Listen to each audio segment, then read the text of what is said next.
By any means, this isn't a new topic, but holy Jesus Christ, it is so infuriatingly tiring to experience how everybody has just squashed the entirety of music production into one category.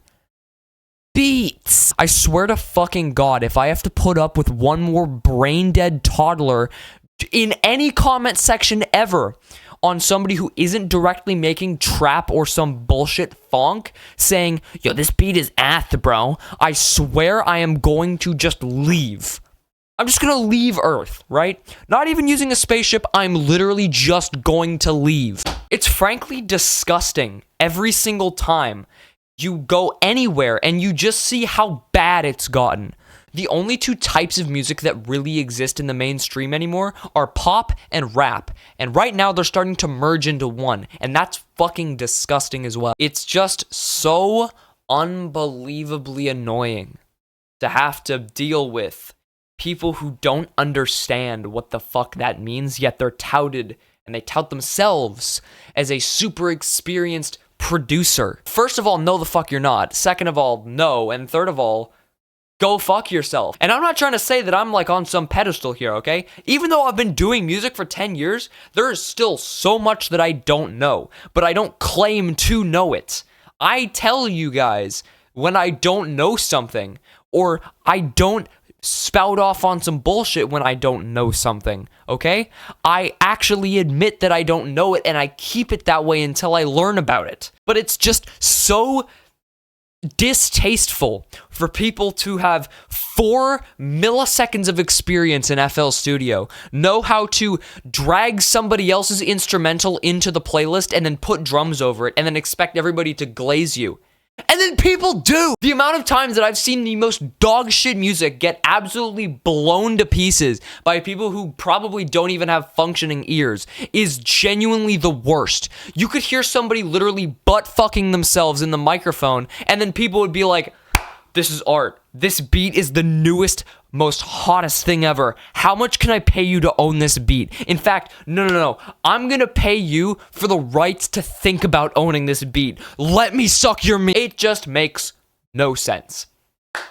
Because you can spend 40 fucking billion years on one project and literally nobody ever will care.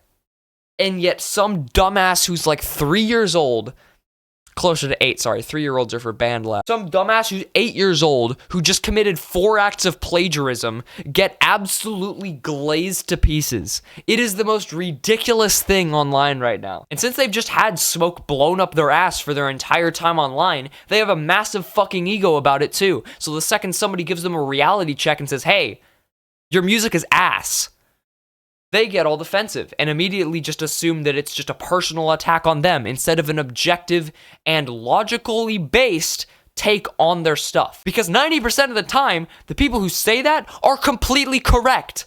There are obviously gonna be people who will hate on anything. Fucking Mozart could write a new symphony today if he was still alive, and there would be 15 different people poop tweeting talking about how it's the death of music and how people are absolutely ruining the classical piano scene, even though it's literally Mozart.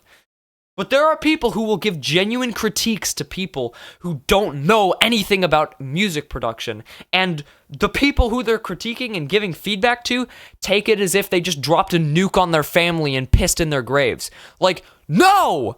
Grow up! Literally every single person who acts like that doesn't have good things. Like, you can't have good music and an ego. That's not how it fucking works. Okay? That's not how art works. You can be proud of your stuff. You can be, confident about it. But the second you have a high ego, your work suffers because you think you're too good for improvement. That's how it works. That's how you get better. You always think that there needs to be improvement because you will find ways to genuinely have that be a true statement. You will find the small details you accidentally skimmed over when making things, whether it be visual art, whether it be music, whether it be coding, whether it be writing. There will be details you will find later after releasing it or making it. That's how you learn. But the people who act like this pretend like there is nothing wrong with anything they ever make. So there will never be a room for improvement to them because anything that they find can just be chalked up to like, oh, I just had a bad listening day, or oh, it's fine. They never think that it's something they did. It's always something that happened to them. And it's the most annoying thing to deal with because people don't get it. They don't get the fact that you don't just sit on your laurels for the entire time you're online and making things. That's not how you progress. One of the reasons why I even uploaded my old 2016 made when I was 5 stuff, not only because it was funny, but because it's a really, really good progression shower. You can show somebody's learning through actually uploading the stuff. Right? And it's going to be bad, and people are going to hate and critique you for it.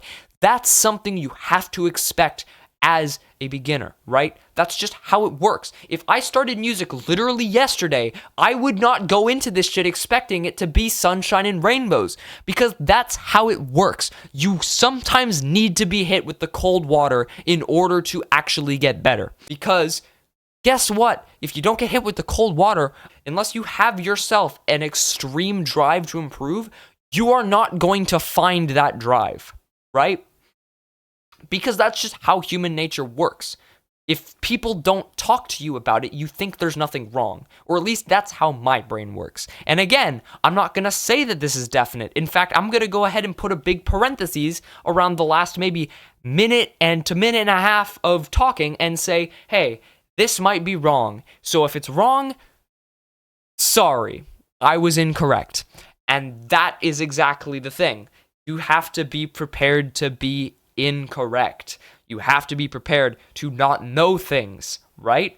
And you can technically spout off, but you have to be aware and make sure to say, don't quote me on this, because I am probably wrong. Ranting has already gone off track. I'm trying to rant on this one topic. Everybody just wants to make soulless beats. Nobody wants to put work into anything. Nobody wants to, figure out how to make a sound or anything. It's always top 10 serum presets. It's not like, hey, let's actually learn theory for once. And the people who do, unfortunately, a lot of the times, especially when they're still digital producers, a lot of the time they also get extremely arrogant. So be careful about that too, because there's a lot of people who are, gonna learn it and then go, well, I know more theory than you, so your opinion is invalid, which is also not true. You can know less than someone and still be correct. That's the nuance. That's why there's no definite hard and fast rule. Because there is nuance to everything. You can be correct, no matter what stage of learning you are. The Dunning-Kruger effect is very much a real thing, but there are also people who don't know things and can still be correct, objectively or subjectively. Just like any field, music and art is not a pillar, okay? You can, in fact, and you will, with enough time, get to the place you want to be. The problem is, you can't think you're higher than your worth. All you need to worry about is making sure that you're not pretending like you're the top when you're realistically all the way starting at the bottom, right? Anyway, I'm going to cut this video now because I completely forgot the train of thought that I was on, and realistically, I kind of said all I wanted to say. Anyway, we're done. Bye.